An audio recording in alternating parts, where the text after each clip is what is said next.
Hello friends, welcomes to maths movie.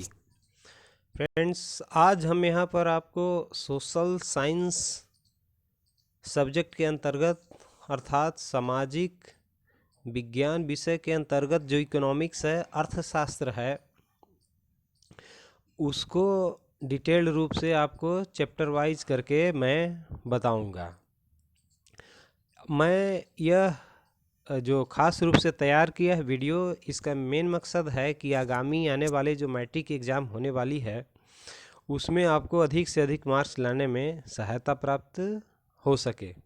इससे पहले मैंने मैथ का सारे चैप्टर्स का वीडियो बना दिया है, उसके बाद फिजिक्स का भी, फिर हिस्ट्री का भी बना हुआ है, और ये सारे जो मैट्रिक के लिए तैयार किए गए हैं वीडियो, ये सब एनसीईआरटी बुक के पर आधारित है, तो आपको बहुत सारा फ़ायदा होगा। तो आप उन सब को देखें और वीडियो लास्ट तक देखें। देखने के बाद अच्छा लगे, कुछ फ़ायदा हो तो वीडियो को लाइक करें, कमेंट करें, शेयर करें और इसका फ़ायदा उठाएं। तो चलिए यहाँ पर हम शुरुआत करते हैं। है आपका अर्थव्यवस्था एवं इसके विकास का इतिहास। यह इकोनॉमिक्स से है, अर्थात अर्थशास्त्र है। अध्याय फर्स्ट चैप्टर का हम लोग यहाँ पर अध्ययन करेंगे। सबसे पहले तो इसमें आप देखिए कि एक कॉन्सेप्ट मैप के अनुसार इसको आपको समझाया गया है। कैसे कैसे इस चीज़ को हम लोग स्टेप बाय स्टेप देखेंगे। तो अर्थव्यवस्था का यहाँ अर्थ हम लोग देखेंगे, फिर अर्थव्यवस्था की संरचना देखेंगे, अर्थव्यवस्था के प्रकार देखेंगे, कितने प्रकार होते हैं, और फिर संरचना के अंतर्गत प्राथमिक क्षेत्र, द्वितीय क्षेत्र, तृतीय क्षेत्र, पूंजीवादी अर्थव्यवस्था के प्रकार में पूंजीवादी अर्थव्यवस्था, समाजवादी अर्थव्यवस्था, मिश्रित अर्थव्यवस्था, इन सारी चीज़ों को हम लोग जानेंगे। और इसमें जो देख रहे हैं कि प्राथमिक कृषि क्षेत्र के अंतर्गत कौन कौन सा आता है, तो कृषि आता है, पशुपालन आता है और मत्स्य पालन आता है। वहीं द्वितीय क्षेत्र के अंतर्गत कौन कौन सा क्षेत्र आएगा, तो उद्योग आएगा, निर्माण क्षेत्र आएगा, गैस और बिजली, ये सब द्वितीय क्षेत्र अर्थात उद्योग के क्षेत्र में आएंगे। तृतीय क्षेत्र जो है, इसमें बैंक, परिवहन, संचार, व्यापार, ये सारे जो क्षेत्र हैं ये सब तृतीय क्षेत्र के अंतर्गत आते हैं, जिसको सेवा क्षेत्र भी हम लोग कहते हैं।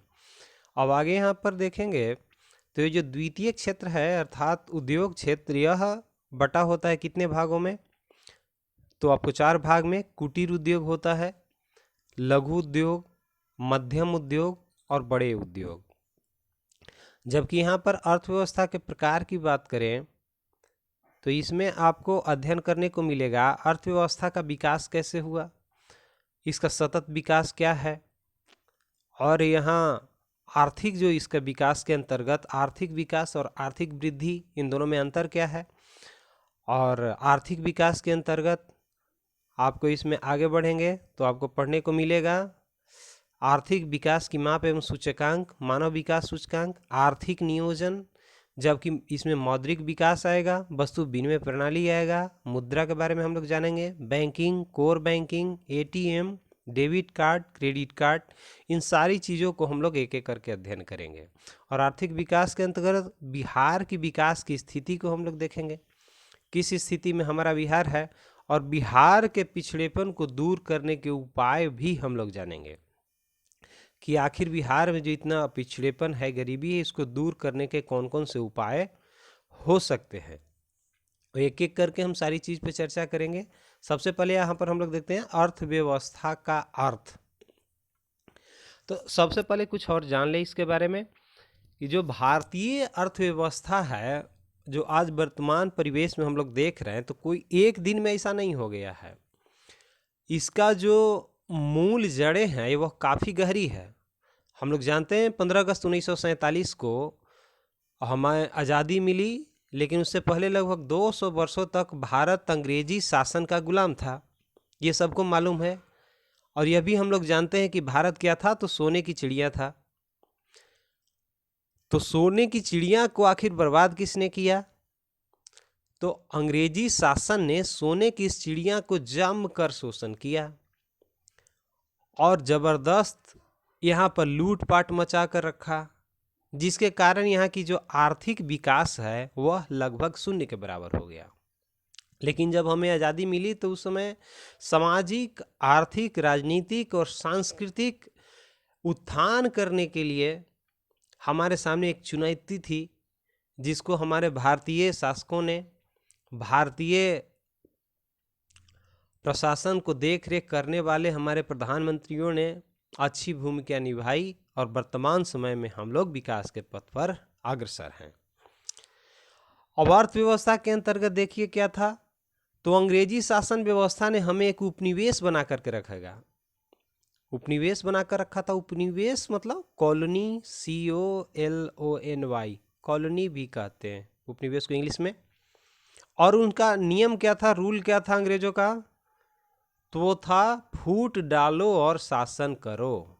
क्या था, फूट डालो और शासन करो, मतलब divide and rule, divide and rule की पॉलिसी पर काम करते थे, जिसके कारण जो हमारा कृषि व्यवस्था, उद्योग, व्यापार, यातायात, आधारभूत संरचना पहले अच्छी स्थिति में थी बाकी देशों की तुलना में।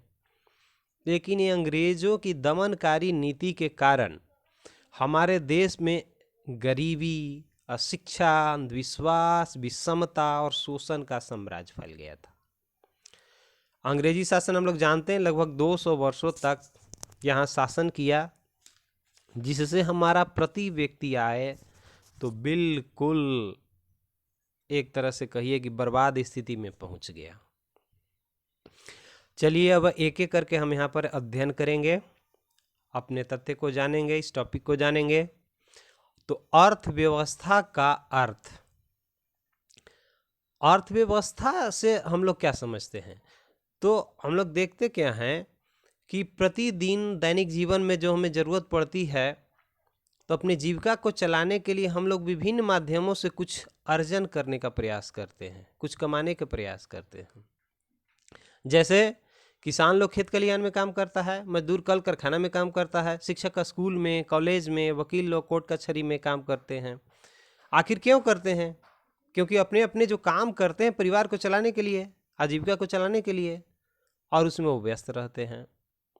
तो इस तरह से बात आती है कि अर्थव्यवस्था का अर्थ क्या होगा, हम लोग किस रूप में जानेंगे।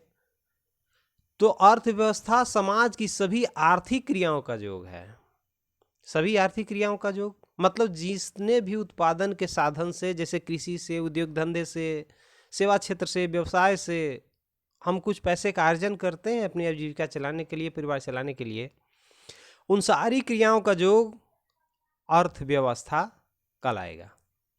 क्लियर है?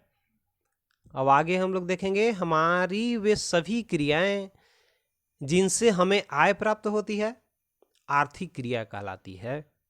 जैसे कृषि एक आर्थिक क्रिया है जिससे हमें आय की प्राप्ति होती है। कृषि से हम चावल, गेहूं, सरसों, इस तरह से और भी जो सामान है उसका उत्पादन करते हैं और उसको बाजारों में बेचते हैं, जिससे हमें पैसे प्राप्त होती है, तो हमें आय प्राप्त होती है ना। तो इस प्रकार हमारी वे सभी क्रियाएं जिनसे हम आय प्राप्त करते हैं आर्थिक क्रियाएं कहलाती है। जैसे कृषि एक आर्थिक क्रिया है। ठीक है, अब आगे देखिए, अर्थव्यवस्था का अर्थ संपूर्ण आर्थिक क्रियाओं का अध्ययन से है, जिसमें मानवीय आवश्यकताओं की संतुष्टि के लिए संसाधनों का प्रयोग किया जाता है।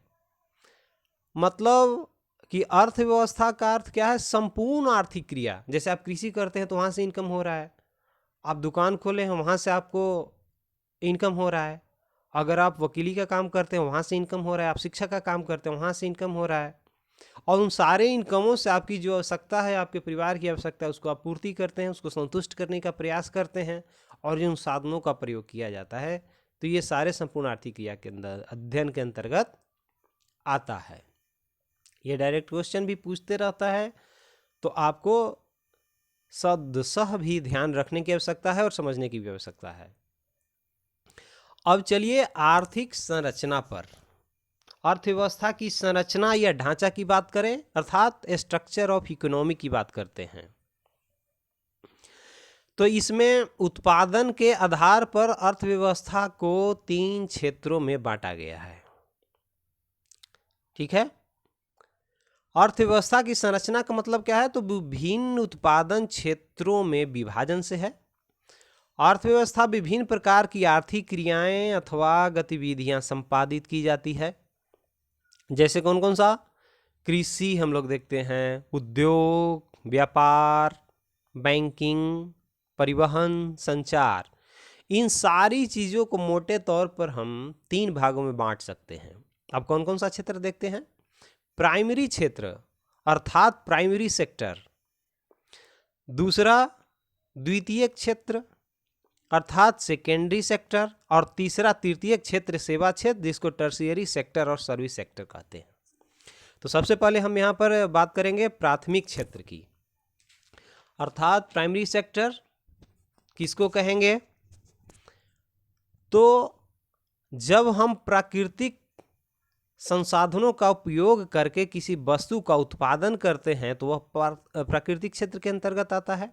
पूछेगा प्राकृतिक क्षेत्र किसे कहते हैं, आपका जवाब होगा जब हम प्राकृतिक संसाधनों का उपयोग करके किसी वस्तु का उत्पादन करते हैं तो वह प्राथमिक क्षेत्र के अंतर्गत आता है।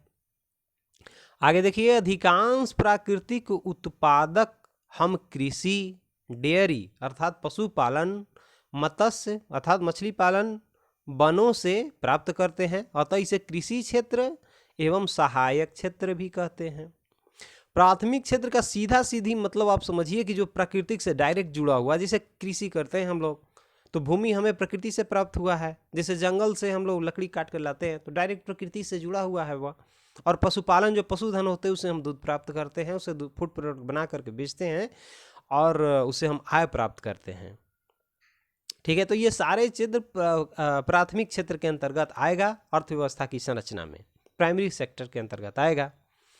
और हम इसको कहें तो ये प्राथमिक क्षेत्र है, प्राथमिक क्षेत्र को कृषि क्षेत्र भी कहा जाता है। इसके अंतर्गत कौन कौन सा चीज़ आ जाता है, तो आपको तो मालूम ही है कौन कौन सा, कृषि, पशुपालन, मछली पालन, जंगली वस्तुओं से प्राप्त करना, ये सारे के सारे व्यवसाय आएंगे प्राकृतिक प्राथमिक क्षेत्र में। अब हम लोग द्वितीय क्षेत्र की बात करते हैं, अर्थात हम लोग सेकेंडरी सेक्टर की बात करें तो सेकेंडरी सेक्टर में क्या होता है जानिए। यहां पर द्वितीय क्षेत्र को औद्योगिक क्षेत्र भी कहा जाता है। क्या कहा जाता है, औद्योगिक क्षेत्र भी कहा जाता है। इसके अंतर्गत खनिज, व्यवसाय, निर्माण कार्य, जनोपयोगी सेवाएं जैसे गैस, बिजली भी आते हैं। अब देखिए, यहाँ वस्तुएं सीधे प्रकृति से उत्पादित नहीं होती है, बल्कि इनके माध्यम से क्या करते हैं, निर्मित करते हैं। तो यह द्वितीय क्षेत्र हो गया। हम लोग क्या देखें, प्राथमिक क्षेत्र में डायरेक्ट जो प्रकृति से हमें प्राप्त हुआ है उससे प्राप्त करते हैं उत्पादन के साधन, लेकिन इसमें उन वस्तुओं के द्वारा उत्पादन करते हैं उद्योग के माध्यम से।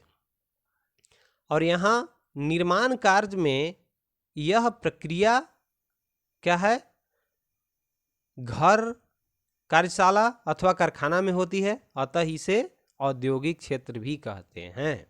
निर्माण कार्य क्या होता है, डायरेक्ट खेती में नहीं होगा, जंगल में नहीं होगा, यहाँ पर घर में इसको निर्माण प्रक्रिया कर सकते हैं, कार्यशाला में कर सकते हैं, उद्योग धंधा, कल कारखाना, इसे औद्योगिक क्षेत्र कहते हैं। औद्योगिक क्षेत्र के अंतर्गत कई भाग हैं, जैसे छोटे छोटे भाग में कुटीर उद्योग आ गए, उससे बड़ा लघु उद्योग हो गया, फिर मध्यम उद्योग हो गया और बड़े स्तर पर उद्योग धंधे फिर हो गए। ये सब इस क्षेत्र के अंतर्गत आते हैं। अब तृतीय क्षेत्र की बात करें तो तृतीय क्षेत्र में जहाँ तक हम लोग बात करेंगे कि तृतीय क्षेत्र के अंतर्गत बैंक आएगा, बीमा क्षेत्र आएगा, उसके बाद परिवहन, संचार आदि क्रियाएं सम्मिलित होती है। ये क्रियाएं प्राथमिक एवं द्वितीय क्षेत्र की क्रियाओं में सहायता प्रदान करेगा। क्या करेगा, तृतीय क्षेत्र जो होता है, प्राइमरी और सेकेंडरी जो दोनों क्षेत्र होते हैं, उन दोनों में क्या करेगा, तो सहायता प्रदान करेगा, इसलिए इसको सेवा क्षेत्र भी कहते हैं। प्राइमरी और सेकेंडरी के बीच में जो सेवा का काम करता है, सहायता प्रदान करता है, इसलिए इसको सेवा क्षेत्र भी हम लोग कहते हैं। और इसको इंग्लिश में क्या बोलते हैं, तो टर्शियरी सेक्टर या सर्विस सेक्टर। टर्शियरी सेक्टर या सर्विस सेक्टर हम लोग इसे कहते हैं। देखते हैं, यह क्षेत्र वस्तुओं के उत्पादन नहीं बल्कि उत्पादन प्रक्रिया में प्राथमिक एवं द्वितीयक क्षेत्र में सहयोग करती है। यह उत्पादन नहीं करती है बल्कि उत्पादन प्रक्रिया में प्राथमिक एवं द्वितीयक क्षेत्रों में क्या करेगा, हेल्प करेगा, सहयोग करेगा। और इसके अंतर्गत बैंक आएगा। बैंक कैसे सहयोग करेगा, तो मान लीजिए कृषि से आपने उत्पादन किया और सामान को बेचा, फिर जो पैसा हुआ आपको बैंक में जमा कर दिए, उस पर आपको इंटरेस्ट मिलता है। परिवहन, जो आप कृषि से सामान का उत्पादन किए, धान चावल गेहूं मकई बाजरा, तो उसको आप परिवहन के माध्यम से एक जगह से दूसरी जगह भेजते हैं, ये सब सेवा क्षेत्र के अंतर्गत आया। संचार, आप कहीं बात कर लेते हैं टेलीफोन से, मोबाइल से, तो ये भी आपको हेल्प करता है। व्यापार एवं अन्य सेवाएं आती है, इसे सेवा क्षेत्र कहते हैं। ध्यान रखना है, तृतीय क्षेत्र को क्या कहते हैं, सेवा क्षेत्र कहते हैं। आगे बढ़ते हैं, टाइप्स ऑफ इकोनॉमी की हम लोग देखेंगे। टाइप्स ऑफ इकोनॉमी अर्थात अर्थव्यवस्था के प्रकार। आज विश्व में निम्न 3 प्रकार की जो हैं अर्थव्यवस्था पाई जाती है। ठीक है, अब पहले यह देख लीजिए कौन कौन अर्थव्यवस्था, तो पूंजीवादी अर्थव्यवस्था कैपिटलिस्ट इकोनॉमी, समाजवादी अर्थव्यवस्था सोशलिस्ट इकोनॉमी, और मिश्रित अर्थव्यवस्था मिक्स्ड इकोनॉमी। 3 प्रकार की अर्थव्यवस्था लगभग संपूर्ण विश्व में पाई जाती है। हम लोग देखेंगे यहाँ पर उत्पादन के साधनों के स्वामित्व मतलब मालिकाना हक के आधार पर पूरे विश्व को 3 प्रकार की अर्थव्यवस्था पाई जाती है। उत्पादन के साधन जैसे कौन कौन, भूमि, श्रम, पूंजी, संगठन और साहस। उत्पादन के कौन कौन से साधन होते हैं, तो जब भी कोई भी उत्पादक कार्य आप करेंगे तो उसमें क्या चाहिए, भूमि चाहिए, क्योंकि वहाँ पर आप बिल्डिंग बनाएंगे ना, तभी उद्योग धंधा स्थापित करेंगे, या स्कूल बनाएंगे, हॉस्पिटल बनाएंगे, कॉलेज बनाएंगे। श्रम चाहिए, मतलब मेहनत करने के लिए। पूंजी की आवश्यकता होगी, इन सारे को संचालित करने के लिए पैसे चाहिए। और संगठन बनाना पड़ेगा, जैसे डॉक्टर का एक टीम हो गया, स्वास्थ्य विभाग का टीम हो गया, कृषि का टीम हो गया, स्कूल का टीम हो गया। और फिर उसके लिए आपको साहस चाहिए। अब इन सारी चीज़ों को मिला करके उत्पादन के साधन कहलाते हैं। अब आइए सबसे पहले हम देखें पूंजीवादी अर्थव्यवस्था अर्थात कैपिटलिस्ट इकोनॉमी क्या कहलाती है। तो उत्पादन के साधनों का स्वामित्व निजी व्यक्तियों के पास होता है, जिसका प्रयोग निजी लाभ के लिए करते हैं। जैसे अमेरिका में, जापान में, ऑस्ट्रेलिया में, ये सब देशों में क्या है, तो पूंजीवादी अर्थव्यवस्था पाई जाती है, अर्थात कैपिटलिस्ट इकोनॉमी पाई जाती है। जैसे उत्पादन के साधनों पर निजी स्वामित्व कहने का मतलब, जैसे आपने दुकान खोला, तो दुकान खोलते हैं आप, जो पैसे कमाते हैं वो आपके लिए प्रॉफिट के लिए है, न कि समाज कल्याण के लिए है। जितना ज़्यादा से ज़्यादा आप कमा सके, आपका ये लक्ष्य होता है। तो इस तरह की जो इकोनॉमी होती है, अर्थव्यवस्था होती है, इसको हम लोग पूंजीवादी अर्थव्यवस्था कहते हैं, कैपिटलिस्ट इकोनॉमी कहते हैं, जो कौन कौन देशों में, अमेरिका, जापान, ऑस्ट्रेलिया इत्यादि देशों में पाई जाती है। अब दूसरी तरफ बात करें हम लोग समाजवादी अर्थव्यवस्था अर्थात सोशलिस्ट इकोनॉमी। इसमें क्या होता है, तो इसमें उत्पादन के साधनों पर देश का स्वामित्व होता है, अर्थात सरकार का स्वामित्व होता है, जिसका प्रयोग समाज के कल्याण के लिए किया जाता है। सभी जो इकोनॉमी है उसका अपना अपना क्षेत्र है, अपना अपना महत्व है। तो ये जो आपको अर्थव्यवस्था है, समाजवादी अर्थव्यवस्था, ये कहाँ पर देखने का आपको मिलेगा, तो ये आपको चीन में मिलेगा, ये आपको क्यूबा में मिलेगा। तो ये यहाँ की जो सोशलिस्ट इकोनॉमी है, यह समाज कल्याण पर आधारित होता है, न कि पर्सनल व्यक्ति के बेनिफिट पर आधारित होता है। समाजवादी अर्थव्यवस्था वह अर्थव्यवस्था है जहां उत्पादन के साधनों पर स्वामित्व का संचालन देश की सरकार के पास होता है, जिसका उपयोग समाज कल्याण के लिए किया जाता है। चीन, क्यूबा आदि देशों में समाजवादी अर्थव्यवस्था है। और विगत जो भूमंडलीकरण हुई है, अर्थात ग्लोबलाइजेशन, उदारीकरण के कारण समाजवादी अर्थव्यवस्था के रूप में क्या हुए हैं, बदलाव हुए हैं। इसमें थोड़ी चेंजेस हुए हैं। वैश्विक परिदृश्य में हम लोग देखते हैं तो इसमें कुछ चेंजेज आए हैं। नेक्स्ट हम लोग बात करें मिश्रित अर्थव्यवस्था अर्थात मिक्स्ड इकोनॉमी। मिक्स इकोनॉमी क्या कहता है? तो उत्पादन के साधनों का स्वामित्व सरकार तथा निजी व्यक्ति के पास होती है, मतलब दोनों के पास होती है ना। मिक्स हो गया, मिक्स मतलब सरकार के पास भी होगा और निजी व्यक्ति के पास भी होगा। तो यह व्यवस्था पूंजीवादी अर्थव्यवस्था तथा समाजवादी व्यवस्था का मिश्रण होता है, अर्थात मिक्स होता है। अब इसकी बात करें तो यह क्या है, जो मिश्रित अर्थव्यवस्था है, यह अर्थव्यवस्था उत्पादन के साधन पर तो हम लोग जानते हैं दोनों का स्वामित्व होगा ना। तो भारत में कौन सा अर्थव्यवस्था है? तो हमारा देश इंडिया, यहाँ पर मिक्स इकोनॉमी है, मिश्रित अर्थव्यवस्था। यह अर्थव्यवस्था पूंजीवाद एवं समाजवाद के बीच का रास्ता है। क्या है?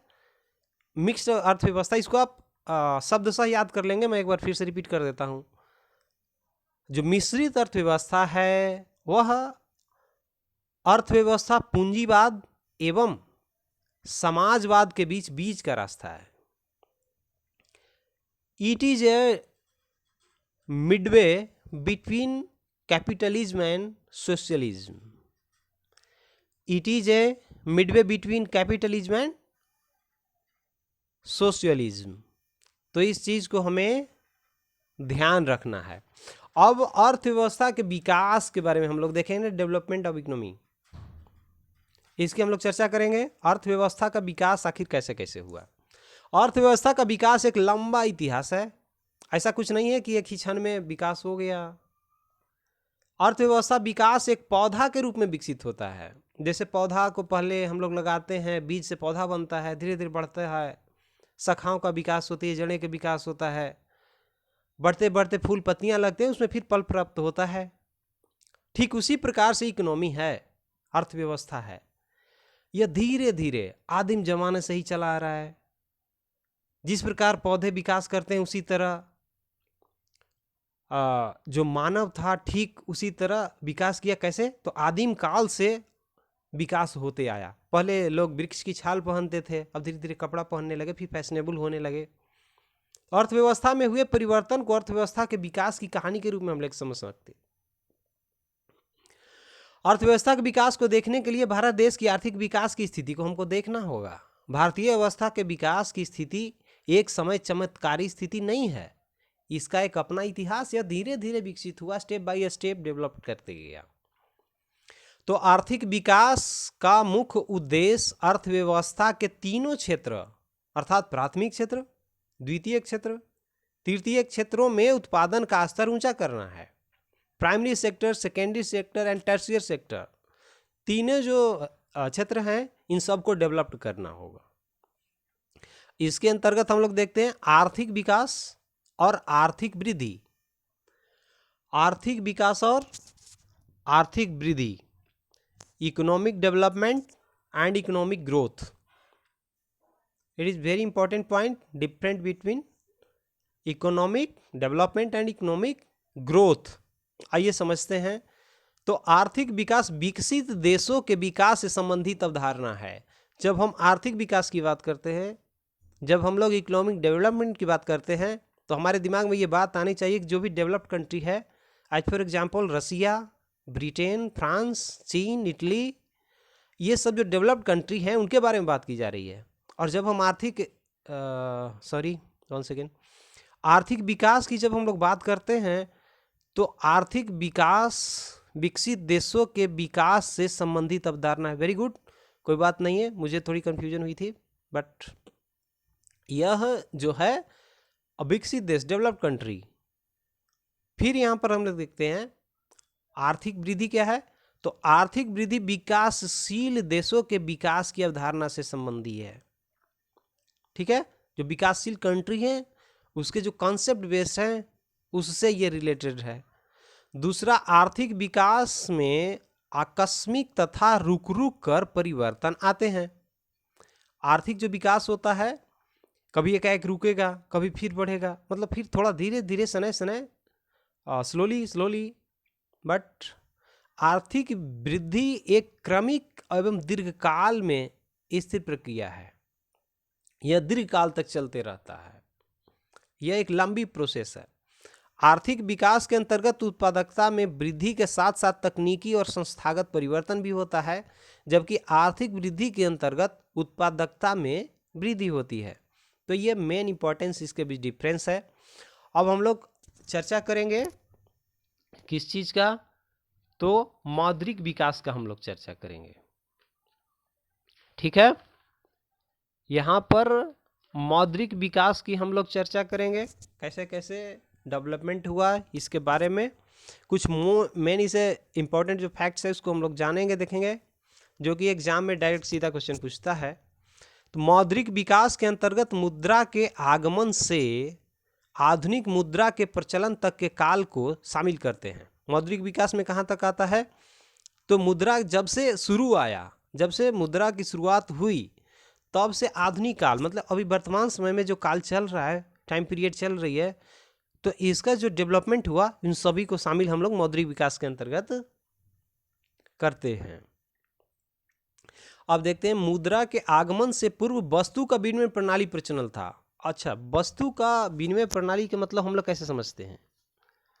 वस्तु का विनिमय प्रणाली के मतलब पहले ज़माने में हम लोग देखते थे कि जब, अभी भी कभी कभी कुछ कुछ गांव देहात में पता चलता है, जब कोई सामान ले करके बेचने आता है, जैसे सब्जियां हो गया, फल हो गए, तो हम लोग क्या करते हैं, चावल दे करके, गेहूं दे करके और कुछ सामान दे करके वस्तु के बदले वस्तु का आदान प्रदान हम लोग करते हैं।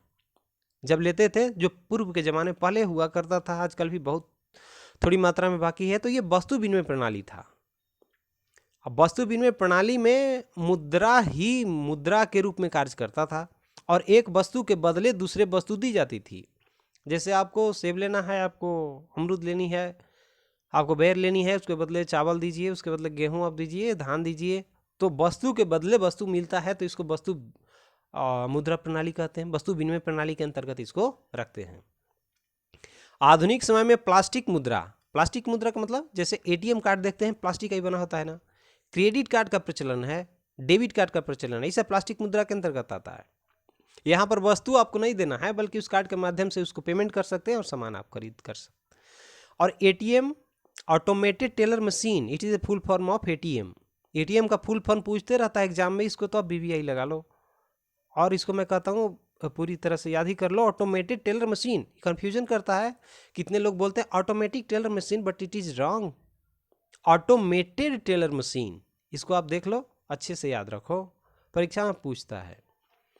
जब एक व्यक्ति एक स्थान से दूसरे स्थान तक बिना विलंब के बैंक के माध्यम से लेन देन करता है, तो बैंक के इस प्रणाली को कोर बैंकिंग प्रणाली कहते हैं।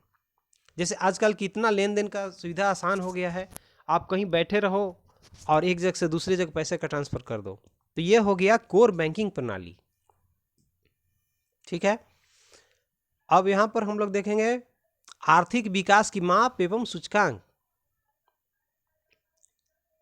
यहाँ पर हम लोग बात करेंगे आर्थिक विकास की माप एवं सूचकांक के बारे में। इसके अंतर्गत हम लोग क्या देखते हैं कि राष्ट्रीय आय आता है, तो राष्ट्रीय आय को देखेंगे, राष्ट्रीय आय होता क्या है, इन सारी बातों को हम लोग एक करके समझेंगे फिर से। आर्थिक विकास की माप एवं सूचकांक, तो यहां पर राष्ट्रीय आय को इंग्लिश में हम लोग क्या कहते हैं, नेशनल इनकम। नेशनल इनकम क्या होता है, तो किसी देश की एक वर्ष की अवधि में उत्पादित सभी वस्तुओं एवं सेवाओं के मौद्रिक मूल्य के योग को राष्ट्रीय आय कहा जाता है। पूछता है राष्ट्रीय आय किसे कहते हैं, राष्ट्रीय आय क्या होता है, राष्ट्रीय आय की परिभाषा बताएं, तो आप इसको याद कर लेंगे। राष्ट्रीय आय क्या होता है, किसी देश में एक वर्ष की अवधि में उत्पादित सभी वस्तुओं एवं सेवाओं के मौद्रिक मूल्य के योग को राष्ट्रीय आय कहा जाता है। और प्रति व्यक्ति आय क्या है, पर कैपिटा इनकम इंग्लिश में बोलते हैं इसको। तो राष्ट्रीय आय को देश की कुल जनसंख्या से भाग देने पर जो भागफल आता है वह प्रति व्यक्ति आय कहलाता है। अब सूत्र के रूप में देखिए, फार्मूला प्रति व्यक्ति आय बराबर क्या होगा, तो राष्ट्रीय आय बटा कुल जनसंख्या, अर्थात प्रति व्यक्ति आय मतलब per capita income equal to क्या हुआ, national income by total population of country. तो यह सूत्र के रूप में भी इस्तेमाल आप कर सकते हैं प्रति व्यक्ति आय निकालने के लिए। इसमें एक चीज़ यहाँ पर देख रहे हैं, एक शब्द है मानव विकास सूचकांक अर्थात ह्यूमन डेवलपमेंट इंडेक्स। यह क्या है? यूएनडीपी। यूएनडीपी मतलब यूनाइटेड नेशन डेवलपमेंट प्रोग्राम, संयुक्त राष्ट्र विकास कार्यक्रम, यूनाइटेड नेशन डेवलपमेंट प्रोग्राम, ठीक है। और दूसरे नंबर पर आप देखते हैं एसडीआर, ह्यूमन डेवलपमेंट रिपोर्ट, मानव विकास सूचकांक। अच्छा, इसको हम लोग थोड़ा देख लेते हैं। मानव विकास सूचकांक क्या है? तो यह सूचकांक संयुक्त राष्ट्र विकास कार्यक्रम अर्थात UNDP, united nation development programme द्वारा महबूब उल हक, नाम है महबूब उल हक के निर्देशन में तैयार किया गया मानव विकास रिपोर्ट है, में प्रकाशित किया गया था। कि उसमें क्या था? यूएनडीपी द्वारा प्रकाशित मानव विकास रिपोर्ट अर्थात एसडीआर विभिन्न देशों की तुलना लोगों के शैक्षणिक स्तर, उनकी स्वास्थ्य स्थिति और प्रति व्यक्ति आय के आधार पर करती है। जहां तक मानव विकास सूचकांक अर्थात एसडीआई का प्रश्न है, तो इसमें तीनों सूचक जोड़े जाते हैं। जैसे जीवन आशा पहला हो गया, दूसरा शिक्षा की प्राप्ति हो गया, और तीसरा जीवन स्तर। ये तीनों को हम लोग जोड़ देते हैं, मतलब औसत निकालना पड़ता है एसडीआई में। जीवन आशा सूचकांक प्लस शिक्षा की प्राप्ति सूचकांक प्लस जीवन स्तर का सूचकांक बराबर एसडीआई हम लोग बोल सकते हैं, अर्थात ह्यूमन डेवलपमेंट रिपोर्ट, मानव विकास सूचकांक। यहां पर जैसा कि हम लोग देख भी रहे हैं, स्पष्ट रूप से बताया, मानव विकास सूचकांक विभिन्न देशों की लोगों के शैक्षणिक स्तर, स्वास्थ्य स्थिति, प्रति व्यक्ति आय आधार पर की जाती है। एसडीआई इक्वल टू जीवन आशा का सूचकांक प्लस शिक्षा प्राप्ति का सूचकांक और प्लस जीवन स्तर का सूचकांक का औसत। एसडीआई तीनों सूचकांक का औसत होता है। पैमाने पर सभी देशों का जो एसडीआई होती है ना, वह 0 से 1 होती है। इसको आप याद रखेंगे। जो ह्यूमन डेवलपमेंट इंडेक्स है वह 0 से लेकर के 1 के बीच में इसका सूचकांक होता है। अब हम लोग आगे देखते हैं आर्थिक नियोजन। आर्थिक नियोजन के बारे में हम लोग जानेंगे। तो यहां पर आर्थिक नियोजन में देखते हैं क्या है कि राष्ट्र की प्राथमिकताओं के आधार पर एक निश्चित अवधि के अंतर्गत उपलब्ध संसाधनों का विकास हेतु प्रयोग करने की आर्थिक नियोजन कहते हैं। जैसे में भारत में प्लानिंग कमीशन के बारे में आप सुने होंगे, योजना आयोग के बारे में आपको जानकारी होगी। तो यह आर्थिक नियोजन का ही हिस्सा है, आर्थिक नियोजन का ही हिस्सा है। अब देखिए, इस योजनाओं का जो प्रारूप योजना आयोग द्वारा तैयार किया जाता है, जो प्लानिंग कमीशन है उसके द्वारा इसका जो है तैयार किया जाता है। तो आप कहेंगे कि जो प्लानिंग कमीशन है इसकी स्थापना कब की गई, गठन कब किया गया था? तो भारत में योजना आयोग का गठन किया गया था 15 मार्च 1950 को। 15 मार्च 1950 को योजना आयोग का गठन किया गया था, प्लानिंग कमीशन की गठन किया गया था। उस समय हमारे देश के प्रधानमंत्री जवाहरलाल नेहरू जी थे, ठीक है। तो आर्थिक नियोजन से हम लोग क्या समझेंगे? आर्थिक नियोजन एक समयबद्ध कार्यक्रम के अंतर्गत पूर्व निर्धारित सामाजिक एवं आर्थिक उद्देश्यों की प्राप्ति के लिए अर्थव्यवस्था के उपलब्ध संसाधनों का नियोजित समन्वय एवं उपयोग होता है। यही आर्थिक नियोजन है। अब यहाँ पर योजना आयोग की स्थापना 1950 कब? 15 मार्च 1950 को। भारत के प्रधानमंत्री योजना आयोग के पदेन अध्यक्ष होते हैं। और नीति आयोग भारत सरकार द्वारा गठित एक नया संस्थान है जिसे योजना आयोग के स्थान पर बनाया गया है। पहले योजना आयोग था, अब उसके स्थान पर जब से प्रधानमंत्री नरेंद्र मोदी जी आए, हमारे देश के माननीय यशस्वी प्रधानमंत्री श्री नरेंद्र दामोदर दास मोदी जी ने प्लानिंग कमीशन को हटा करके, योजना आयोग को हटा करके उसके स्थान पर नीति आयोग का गठन किया। और नीति का फुल फॉर्म NITI होता है। मतलब NITI का अर्थ ये नीति हुआ national institute for transforming India. नीति का मतलब national institute for transforming India, राष्ट्रीय भारत परिवर्तन संस्थान इसको हिंदी में कहा जाता है। क्लियर है? अब इसके बाद हम लोग क्या देखेंगे, तो राष्ट्रीय विकास परिषद अर्थात नेशनल डेवलपमेंट काउंसिल NDC का गठन 6 अगस्त 1952 को, राष्ट्रीय विकास परिषद अर्थात नेशनल डेवलपमेंट काउंसिल NDC का गठन 6 अगस्त 1952 को किया गया था। आर्थिक नियोजन हेतु राज्य सरकारों तथा योजना आयोग के बीच तालमेल तथा सहयोग के वातावरण बनाने के लिए इसका गठन किया गया था। सभी राज्यों के मुख्यमंत्री इसके पदेन सदस्य होते हैं। प्लानिंग कमीशन आई तो उसके अंतर्गत क्या था कि प्लान करके देश को विकास करना है, लेकिन ये जो राष्ट्रीय विकास परिषद आया इसमें जितने भी राज्य हैं उनके मुख्यमंत्री इसके पदेन सदस्य होते हैं। तो केंद्र सरकार और राज्य सरकार के बीच मिल करके योजनाओं को किस तरह से पैसों को बंटवारा किया जाए इसके लिए इसको गठन किया गया था। अब आर्थिक संरचना की बात करते हैं। आर्थिक संरचना क्या है, तो वे सभी तत्व जैसे बिजली, परिवहन, संचार, बैंकिंग, स्कूल, कॉलेज, अस्पताल आदि जो देश के आर्थिक विकास का आधार है उसे आधारिक संरचना कहते हैं। किसी भी देश, किसी भी राज्य को विकास के लिए बिजली होनी चाहिए, संचार व्यवस्था होनी चाहिए, कम्युनिकेशन होनी चाहिए, स्कूल चाहिए, शिक्षा के लिए कॉलेज चाहिए और स्वास्थ्य के लिए अस्पताल चाहिए। अगर इन सारी चीज़ों को विकास नहीं होता है तो राज्य वह देश विकसित नहीं होगा। बिहार के विकास की स्थिति को जाने तो आधारिक संरचना के विकास की दृष्टि से जो बिहार है अन्य विकसित राज्यों की तुलना में बहुत पीछे है, क्योंकि यहाँ की जो आर्थिक एवं सामाजिक संरचनाएं दोनों ही बहुत कमजोर एवं निम्न स्तर की है, जिसे पिछड़ेपन का कारण बनता है। अब हम लोग देखते हैं कि भारत में जो एक बिहार बहुत बड़ा राज्य है, इसके पिछड़ेपन के कौन कौन से कारण हैं, इन कारणों पर विचार करते हैं हम लोग।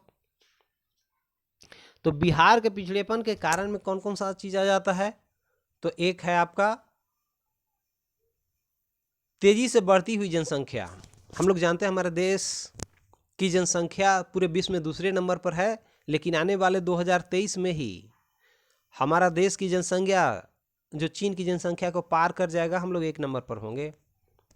तो और उसमें भी बिहार की जनसंख्या भी काफ़ी है और यह विकास के कार्यक्रमों को लागू करने में दिक्कत आती है।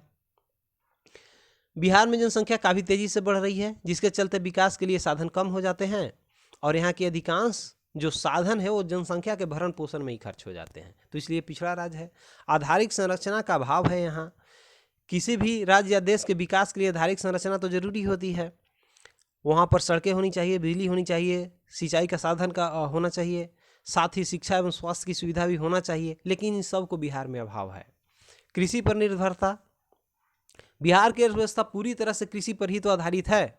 जब से 15 नवंबर 2000 को झारखंड अलग हो गया, तब से हमारे राज्य में उद्योग के नाम पर कुछ नहीं है, तो कृषि पर ही आधारित है और कृषि हमारी काफ़ी पिछड़ी हुई है। तो यहाँ पर देखिए बाढ़ तथा सूखा से क्षति। अब बिहार में खासकर उत्तर बिहार हम लोग देखते हैं तो नेपाल से जो आने वाली जल है वह प्रत्येक साल बाढ़ लाती है। 2008 का जो बाढ़, जो कोसी प्रलय हमने देखा, वह हृदय विदारक था, जान माल की काफ़ी क्षति हुई। 2009 में भी आपने देखा होगा। और वहीं जो दक्षिण बिहार है वहाँ पर सूखा की स्थिति पड़ी रहती है, जिससे फसलें बर्बाद हो जाया करती है। अब 5वें नंबर पर औद्योगिक पिछड़ेपन का कारण हम लोग देखते हैं। औद्योगिक पिछड़ेपन में क्या है, तो किसी भी देश या राज्य के विकास कैसे होगा, जब वहाँ कुछ उद्योग का विकास होगा, वस्तु का उत्पादन होगा, वहाँ कुछ काम करने में आसानी होगी, राज्य का इनकम होगा। तो यहाँ के तो खनिज एवं बड़े उद्योग जो भी थे वो सब झारखंड में चले गए बंटवारा के बाद। तो इसके बाद यहाँ पर कार्यशील जो औद्योगिक इकाइयाँ हैं वह 0 के बराबर हो गया। गरीबी भी यहाँ ज़्यादा है। बिहार एक ऐसा राज्य है जहाँ गरीब की काफ़ी भार है, क्योंकि राज्य में प्रति व्यक्ति जो राष्ट्रीय आय है वो राष्ट्रीय आय से काफ़ी कम है, मतलब आधा से भी कम है। इसके चलते बिहार भी क्या है, एक पिछड़ा राज्य है और यह निर्धन राज्य की श्रेणी में आता है। खराब विधि व्यवस्था, किसी भी देश या राज्य की शांति और सुव्यवस्था जरूरी है कि वहाँ पर कानून व्यवस्था की स्थिति अच्छे हो, लोग शांति से काम कर सके, उद्योग धंधे फल फूल सके। लेकिन इस खराब विधि व्यवस्था से भी बिहार के पिछड़ेपन का कारण बना। अब कुशल प्रशासन का भी अभाव, बिहार में प्रशासनिक स्थिति ऐसी हो गई है जिसके पारदर्शिता का अभाव है। इसके लिए आए दिनों भ्रष्टाचार की बोलबाला रहती है। इस कारण से उद्यमी यहाँ पर उद्योग धंधा नहीं लगा पाते।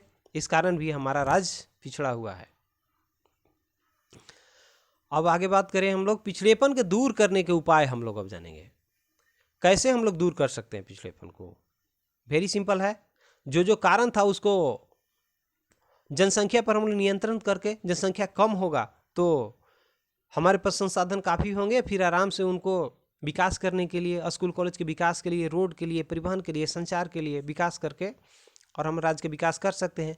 कृषि में तेज़ी से विकास हम लोग कर सकते हैं, क्योंकि जानते हैं कि जब झारखंड बट गया तो हमारे पास उद्योग धंधे नहीं रह गए, तो हम लोग कृषि में ही अच्छे बीज, अच्छा खाद का इस्तेमाल करके और कृषि को विकसित कर सकते हैं। बाढ़ पर नियंत्रित कर सकते हैं नेपाल सरकार से बातचीत करके, डैम बना करके, कुछ ऐसे रास्ते निकाले, नहरें निकाल करके, नदियों को जोड़ करके, जिससे हम राज्य के विकास कर सकते हैं। आर्थिक संरचना का विकास, बिजली का अच्छी व्यवस्था करके, सड़क का, संचार का, स्कूल कॉलेज का, अस्पताल का, उद्योग धंधे लगा करके हम लोग विकास कर सकते हैं। उद्योग का विकास भी होनी चाहिए, क्योंकि मुख्य रूप से कहीं कहीं आपको चीनी का मिल ही नज़र आता है, वो अभी बहुत सीमित मात्रा में है, तो नए नए उद्योग धंधे लगा करके राज्य का विकास कर सकते हैं। गरीबी को हम लोग दूर करके जो भी कुछ प्रोग्राम चला करके सरकार के माध्यम से और उनको प्रति व्यक्ति आय को बढ़ा करके गरीबी दूर किया जा सकता है। शांति व्यवस्था करके स्थापना, जैसे मार झगड़ा होते रहेगा, दंगे होते रहेंगे, तो कोई उद्यमी आकर के यहाँ पर पूंजी नहीं लगाएगा, तो हमारा विकास कैसे हो पाएगा? इसलिए शांति व्यवस्था को स्थापित करके स्वच्छ एवं ईमानदार प्रशासन भी चाहिए। भ्रष्टाचार में लिप्त प्रशासन से हमारा राज्य का नुकसान होता है, इसलिए प्रयास करना चाहिए कि ट्रांसपेरेंसी हो। केंद्र से अधिक मात्रा में संसाधनों का हस्तांतरण करके, क्योंकि हमारे राज्य के विशेष राज्य का दर्जा के जोरों से मांग हो रही है, राजनीतिक कुछ परेशानियों और कमियों की वजह से ऐसा हो नहीं पा रहा है, इस पर केंद्र सरकार को ध्यान देनी चाहिए। बिहार के प्राकृतिक संसाधनों तथा कर्मठ मानव संसाधन के योगदान से बिहार की कृषि एवं कृषि जन्य उद्योगों के विकास से राज्य एवं भारत देश के विकास संभव हो पाया है। हम लोग देखते हैं बिहार के जो कृषि मजदूर हैं वह पंजाब में जा कर के कितना विकास में सहयोग किए। संचार के क्षेत्र में हमारे राज्य का योगदान काफ़ी अच्छा है। तो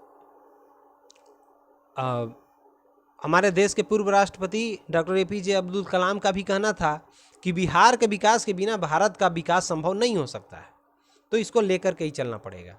सतत विकास हम लोग देखते हैं, सस्टेनेबल डेवलपमेंट क्या है? तो विकास की वह प्रक्रिया जिसमें वर्तमान की आवश्यकताएं बिना भावी पीढ़ी की क्षमता एवं योग्यताओं से समझौता किए पूरी की जाती है, तो सतत विकास कहते हैं।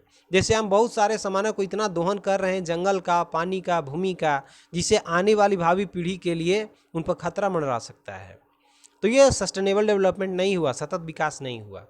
बल्कि जो भावी पीढ़ी है उनकी क्षमता और योग्यता से समझौता किए हुए विकास हमें करनी होगी। समावेशी विकास, इंक्लूसिव ग्रोथ क्या है? तो आर्थिक विकास की जिस प्रक्रिया से समाज के सभी वर्गों का जीवन स्तर ऊंचा होता जाए तथा समाज का कोई भी वर्ग विकास के लाभ से अछूता नहीं रहे, तो ऐसे विकास की क्रिया को समावेशी विकास कहा जाता है। अर्थात किसी एक धर्म, किसी एक जाति, किसी एक संप्रदाय का विकास नहीं हो, बल्कि हर एक क्षेत्र का विकास हो। जनरल का भी विकास हो, OBC का भी विकास हो, EBC का भी विकास हो, अल्पसंख्यक का भी विकास हो, सारे लोगों का विकास हो, तो यह इंक्लूसिव ग्रोथ कहलाता है, समावेशी विकास कहलाता है। तो आज का ये वीडियो आपको एग्जामिनेशन पॉइंट ऑफ व्यू से वेरी इंपॉर्टेंट है, इसको ध्यान से देखें, एक दो बार अच्छी तरह से देख लें और इससे संबंधित प्रश्नों का आप उत्तर देंगे इस चैप्टर का। तो आज की वीडियो में इतना ही, बहुत बहुत धन्यवाद, थैंक यू वेरी मच।